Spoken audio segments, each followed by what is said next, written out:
Hi everyone, this is Maria and I'm happy and I'm very excited to be here every Wednesday with you. I really enjoy those little lives.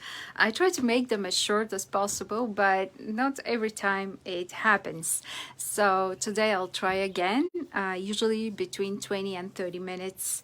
Today we are going to talk about the spiritual healing, about the mental healing.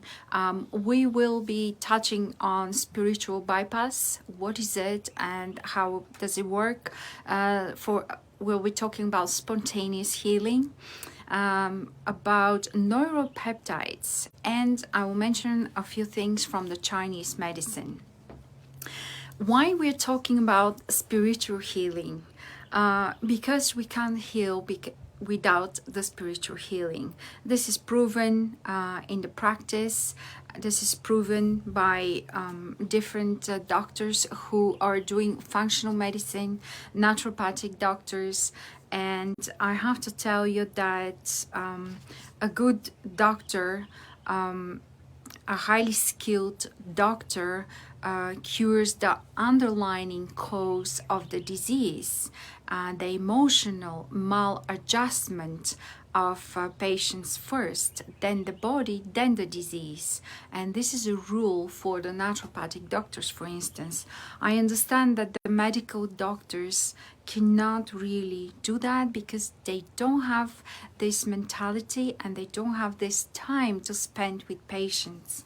But many of them, I know for a fact, that suffer a lot because they feel that they don't provide enough, they don't provide the essential in order for people to heal. Because from the practice, people understand what is important and what is on a second place.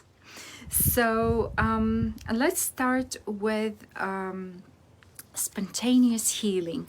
A lot of people were claiming that they went through a spontaneous healing, and I would like to tell you that there is no much spontaneity in the spontaneous healing.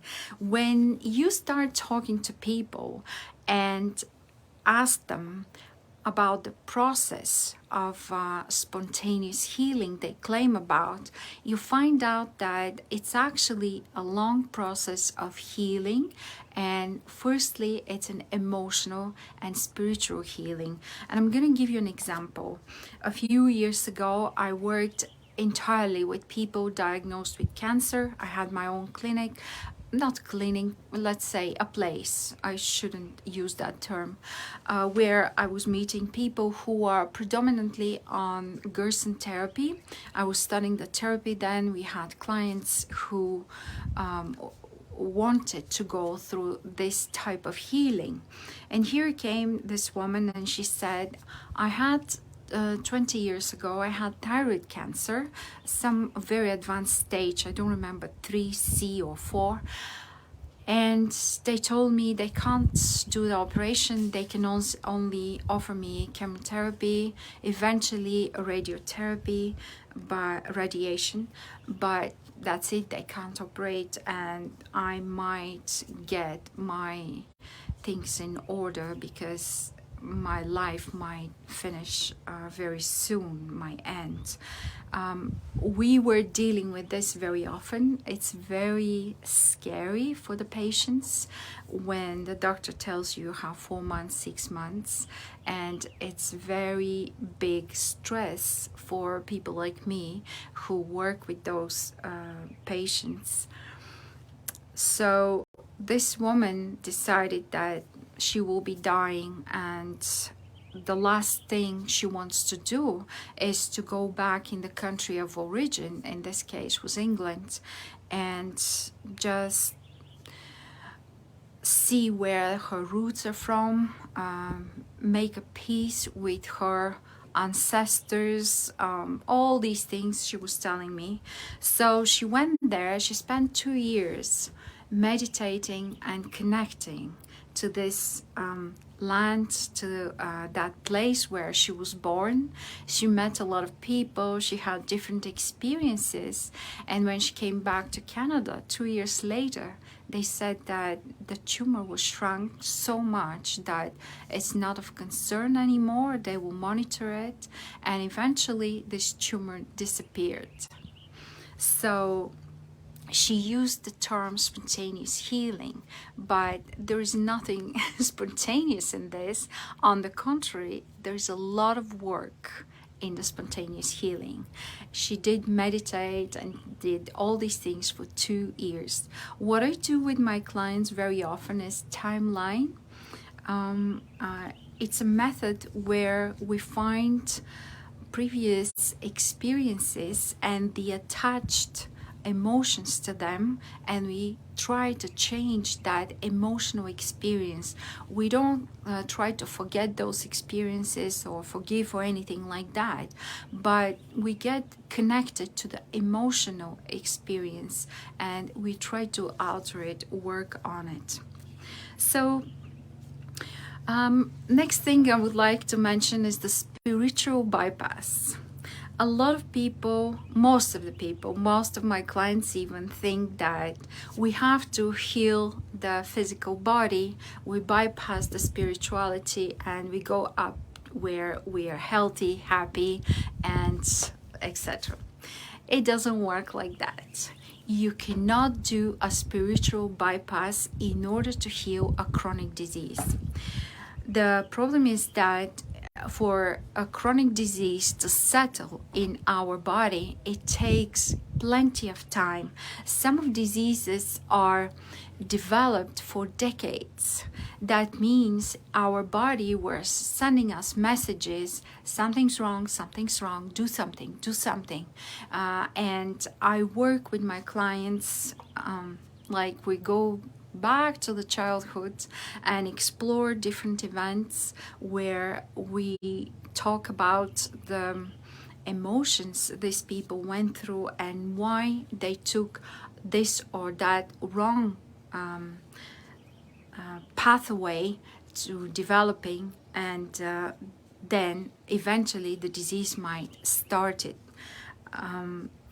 Usually the pathway is thought, emotion, physical change. So when we have a thought that provokes some emotion in us, and that emotion causes release of different type of hormones, and those hormones, enzymes, and peptides, etc., they change the physical body. And here is the place where I would like to mention Dr. Joe Dispenza. If you would like to learn more about that, Joe Dispenza has an amazing course on Gaia. I forgot the name, but he works with hypnotic meditation, and this is what I learned in my courses and from him, and this is what I do with my clients. Through the hypnotic meditation, we are aware of our thoughts, emotions, and we are aware how the changes, because they explained the physical changes that occur in our body. And then we know how to consciously change our thoughts, emotions, in order to change the body to health. For instance, physical change is not difficult, but it's not easy at the same time. And ideally, it should be on number 2 in our priorities. Number 1 should be the spiritual change. Now, most of the clients do not want to really explore the spiritual change, the thoughts, the emotions, and stuff like that. And I understand that. That's why we usually start physically, and somewhere along the path we start changing ourselves emotionally, spiritually, etc., because this is the most important part of the healing. So let's talk about the neuropeptides. There are many types of peptides. For instance, antimicrobial peptides, there's growth hormone peptides, there are peptides, hormones, there are many more. And the science is in the process of studying those peptides. I would like to talk about the neuropeptides, about which first I heard from Deepak Chopra, one of my favorite authors. Deepak Chopra is a medical doctor, as well medical doctor, as well as he writes poetry. He's amazing. He's amazing. If you have a book to read from him, you will be amazed. The way he explains things from many angles, sometimes with poetry, sometimes with science, sometimes he suggests everything together so you can see to a problem from different angles to better understand it. So within the brain, neuropeptides can modulate the activity of neurotransmitters to either increase or decrease the strength of synaptic signaling. This is within the brain central nervous system. When we talk about the peripheral nervous system, within the periphery, neuropeptides can function similar to peptide hormones. The peptide hormones are growth hormone, insulin, ghrelin. These are the hormones that send you messages to how you feel. For instance, ghrelin sends you a message about are you full and you should stop eating. People who are obese have problem with this hormone because it doesn't send messages anymore that we have to stop eating because we can't take more food, and it's not really their fault, kind of. It's the ghrelin that doesn't work. So they function similar to peptide hormones and modulate nearly all bodily functions. And this is very important to understand, that the peptides, the neuropeptides, modulate nearly all bodily functions. So they act in and out of the central nervous system. And as our feelings change, this mixture of peptides travels throughout the body and your brain. I'm saying it again, as our feelings change, this mixture of neuropeptides travel throughout the body. And they are literally changing the chemistry of every cell in your body. And here I would like to continue with Chinese medicine. As you know, Chinese medicine is over 5,000 years old and works entirely on the harmony of the body, mind, and soul. And you know that they associate different feelings and emotions with organs. For instance, anger, liver; fear, kidney; heart, joy; sadness, lungs, or grief also relates to the lungs; worry is about the spleen. Guess what? Each of those organs has its own neuropeptides that can sense how we feel, so the physical part changes itself according to how we feel. And this is enormous. And I'm gonna give you an example here. I had a client with spots in the liver, cancer spots in the liver. She didn't have stage yet because they were just the little spots there. And I worked with her Very interesting case. She came from Singapore, and in order to socialize with people, she started going to some Christian church. She wasn't a Christian really, she was a Buddhist by her mind and understanding. And also in her personal life, she experienced a lot of anger because she has had quite a few problems with her husband and all that. And then those spots of the liver came, and I took her because she was working with the Gerson therapy, and I really wanted to help her because it's one of those cases where even the spot is there but it doesn't grow. It's not gonna damage and it's not gonna lead to a death, and I wanted to make sure that she goes back on the right track spiritually and lifestyle like. And we did a great job. 3 years after I finished working with her, she called me and she said the following: I really enjoyed working with you, and the most important thing I understood is that I have to be true to my beliefs, to my spirituality, and to my emotions.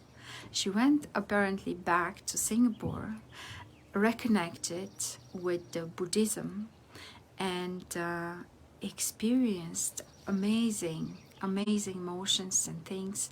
And they said that the spots are not of a life-threatening anymore. They're very tiny, they're shrinking, and I don't know if she's healed or not, but she's alive. And she really got very strong on that spiritual healing. She did the therapy, the girls' therapy. She changed her lifestyle. In the meantime, she divorced. She couldn't really solve the problems between her and her husband, so they separated. So you see, all those emotional changes for her helped her to actually remain alive and not develop that cancer anymore.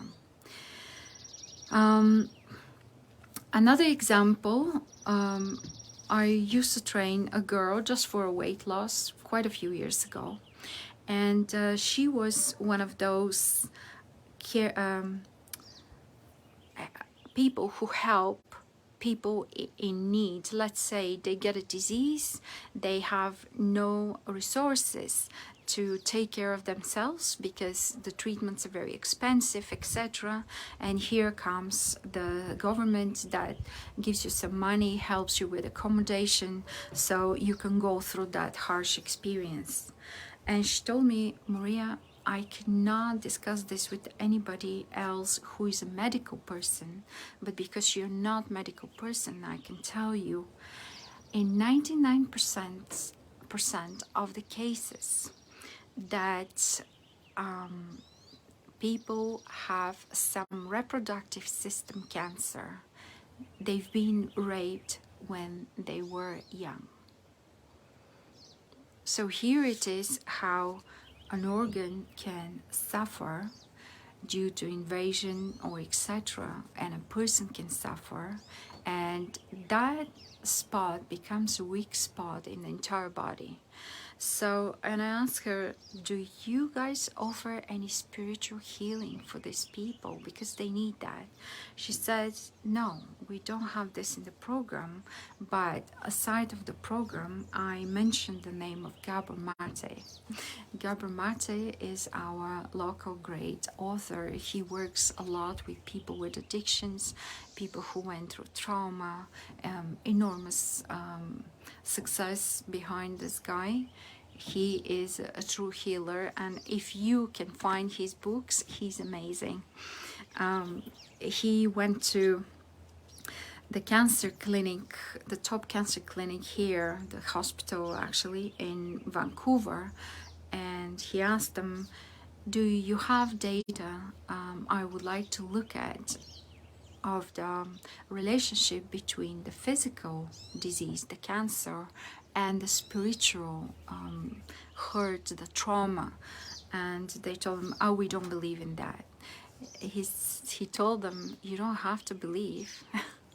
There are researches, there are proofs, and I see it in my practice every day. So he said, I went to the medical library and I found tons of information about that. So it is out there. Another author you would like to, if you would like to explore this, is Louise Hay, who also wrote a book with another lady. She was a PhD, I believe. They linked scientifically the disease with the emotions. Very interesting stuff.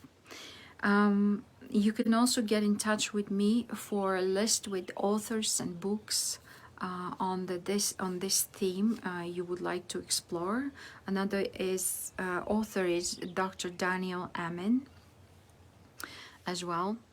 So all I wanted to say is that sudden, strong, long emotion stimuli will cause dysfunction of qi, blood, and the organs, hence leading to a disease.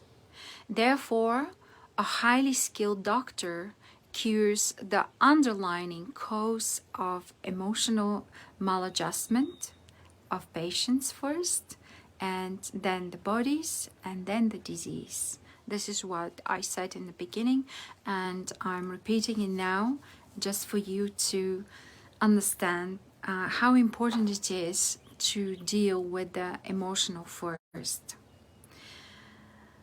I think I mentioned almost everything. I would like to give you another example about the spiritual bypass. I had this client because of whom I wrote my book, my memoir, Walking Next to Cancer. She really wanted to pass the spirituality. It didn't work. She had a last stage cancer as well. People really want to live, those who are diagnosed with life-threatening diseases, but it is so strong in our minds that we are physical creatures, and the physical doctors, the medical doctors, are the only one can help us. And if they can, we are entitled to live. If they can't, we'll die. Also, in her case, the church did not allow her to meditate and stuff like that. So we couldn't achieve much, and she always wanted to bypass that spirituality. The spiritual bypass doesn't work. Just that's the way we are created. We are a physical body into a spiritual body, which is bigger than us. And this is proven through researches and etc. That's why when I do evaluation with the clients and the long one, the roadmap call, I am asking where, when, and where did you start feeling you're off track? In this point, the inflammation starts, the disease starts. This is the beginning, the first cell that doesn't want to go to apophagy. Apophagy is to kill itself because it malfunctions. And then slowly it multiplies itself and it leads to a disease. Some diseases are not known, like fibromyalgia, chronic fatigue. These are diseases, cancer. We don't know when exactly physically they procreated. We don't know why they're happening, because the reasons, the environment can cause it to happen. But for every person, there is a different key that opens up this disease, opens up these genes to act as a disease, to cause a disease. So that's why we need to explore. If we have to, we go back to your childhood and see where things went wrong, and see what emotion we have to work on in parallel with the physical body. We need to strengthen the body. We need to introduce immunomodulators. We need to introduce the right movement. We need to introduce hydration, the right nutrition, and on and on and on, etc. Many things. We need to go through all the layers of healing in order to achieve results. So thank you very much for being here. If you have any questions, please either comment below or get in touch with me, or I'm offering 20 minutes discovery call to see what is the problem and how to make the decision for myself. Can I help? If I can't help, can I divert you to some of my colleagues?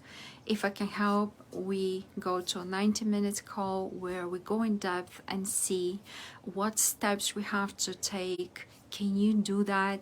If not, why? What are the roadblocks? Why you are not healing the disease? What happened? Why for so many years the disease hasn't been addressed, hasn't been healed? What is the problem? These are the things we discussed there. So I think I mentioned everything from my list, which I wanted to for today. And I hope to see you next time. Next week, we will be talking about rheumatoid arthritis. There are over 150 types of arthritis. So I will be talking about generally about this condition. Thank you for watching and have a lovely day. Enjoy the sun. Let's hope you have a sun too, like us, and see you next time. Hi everyone, this is Mariya, and I'm happy and I'm very excited to be here every Wednesday with you. I really enjoy those little lives. I try to make them as short as possible, but not every time it happens. So today I'll try again, usually between 20 and 30 minutes. Today we are going to talk about the spiritual healing, about the mental healing. We will be touching on spiritual bypass. What is it and how does it work? We'll be talking about spontaneous healing, about neuropeptides, and I will mention a few things from the Chinese medicine. Why we're talking about spiritual healing?